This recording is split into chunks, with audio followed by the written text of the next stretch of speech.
Many people get skin tags or plantar warts at some point in their lives. While they might look similar, they are quite different.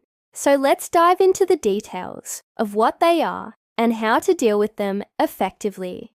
We'll also reveal a little secret that doctors don't usually talk about. Skin tags are small pieces of skin that hang off the main part of the body. You can find them in various places, including the neck, armpits, eyelids, groin, and even the face. Most of the time, skin tags are harmless and not dangerous, and they aren't caused by any kind of infection. But still, it's important to know a bit more about them and how to take care of them. On the other hand, plantar warts are a bit more tricky to deal with because they can make walking uncomfortable. This type of wart appears on the soles of the feet, and when they grow in the wrong place, they can cause pain. It can feel like someone is poking you with a tiny needle every time you step down, and that can be really annoying, especially if you're on your feet a lot during the day. Now here's something interesting. Sometimes you might see these growths and wonder, are they warts or skin tags? Well, here's a hint. If it's on your foot and it hurts, chances are it's a wart. But if it's in places like your neck or armpit and it doesn't hurt, it's probably a skin tag. But let's explore a bit further. Plantar warts can be pretty stubborn and might stick around for months or even years if you don't do anything about them. They usually appear as a rough, grainy patch on the sole of your foot, and they can be tender or painful to touch. The funny thing is, they often look like a piece of dead skin stuck to your foot. That's how you might notice them. But here's something else to watch out for.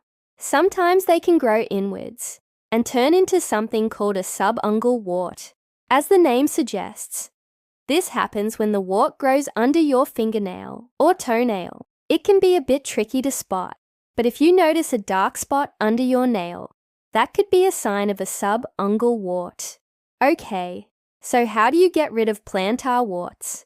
Don't worry, we've got some tips for that too. One of the easiest ways doctors treat them is by freezing them off. Now you might be wondering, what's the deal with freezing things? Well, here's the idea. By freezing the skin, it kills the top part of the wart and helps peel it away.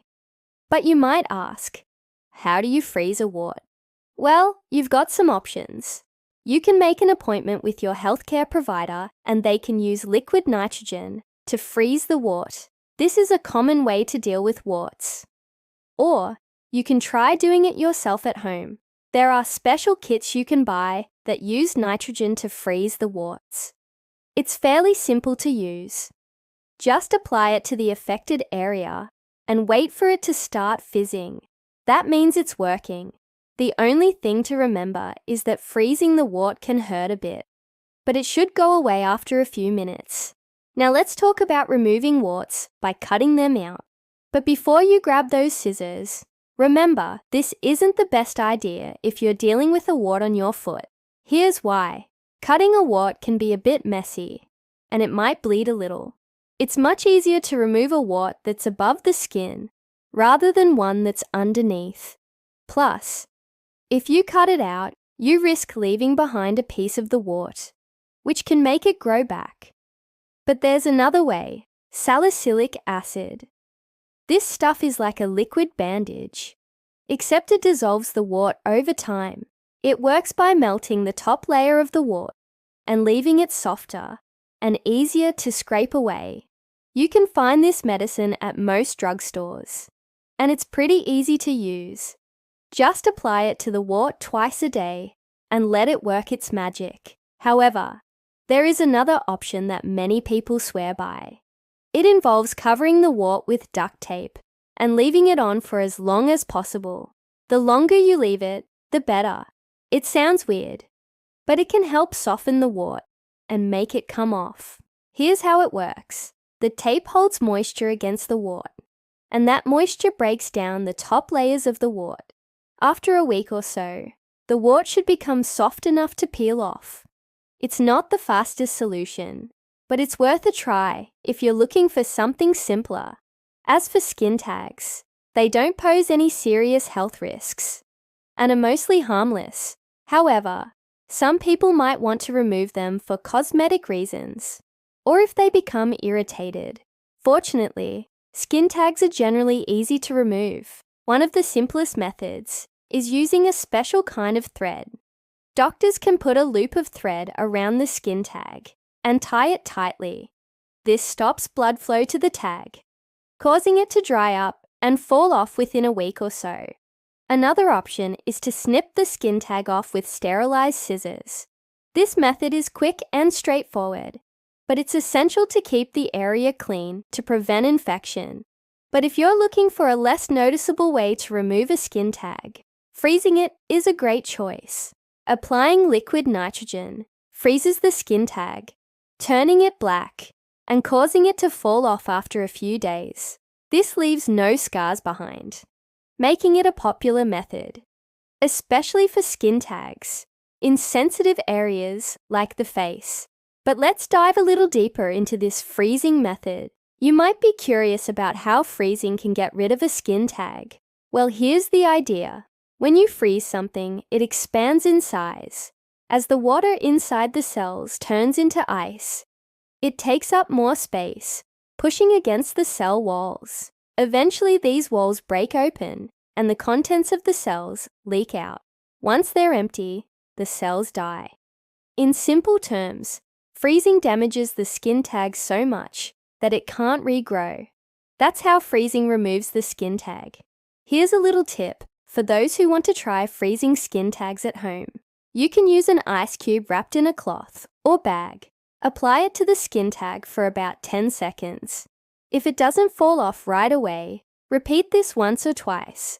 Just remember to be patient and persistent. It may take a few tries to get rid of the skin tag completely. So there you have it. Whether it's a pesky skin tag or a stubborn plantar wart, you've got several options to tackle them. From freezing to salicylic acid, there's a method for almost everyone. But here's the interesting thing. While these treatments are effective, they only address the symptoms, not the underlying issue. For example, did you know that people with higher blood sugar levels tend to have more skin tags? That's because insulin resistance messes with how the skin renews itself, leading to extra growth. So while you're trying to remove skin tags, it's also smart to check your blood sugar. The same goes for plantar warts. Having a weak immune system makes it easier for the virus to take hold. So working on strengthening your immune system is crucial. This is especially true if you keep getting warts, because it means your defenses need a boost. That's why it's important to consider what's happening inside your body when you notice these external signs. While it's helpful to know how to treat skin tags and warts, it's equally important to understand what's causing them. Often these growths are trying to tell us something about our overall health. High blood sugar or a weakened immune system are serious issues that shouldn't be ignored. So here's the advice. Don't get too fixated on removing the skin tags or warts. Yes, they might not be the most attractive thing, but they're often the body's way of communicating with us. It's like having little messengers that say, hey, take a moment to check on your health. So while you're exploring treatment options, also focus on improving your diet, managing stress, and giving your immune system the support it needs.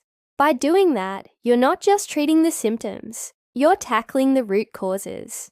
Remember, true health starts from within. And here's a bonus. If you want to learn about the surprising link between skin tags, blood sugar, and diabetes, click the link below. It's packed with information that might just change the way you look at skin tags. Plus, it covers topics that doctors rarely discuss, but you really need to know. Don't miss out on this valuable knowledge. Click now and take the first step towards a healthier, happier you.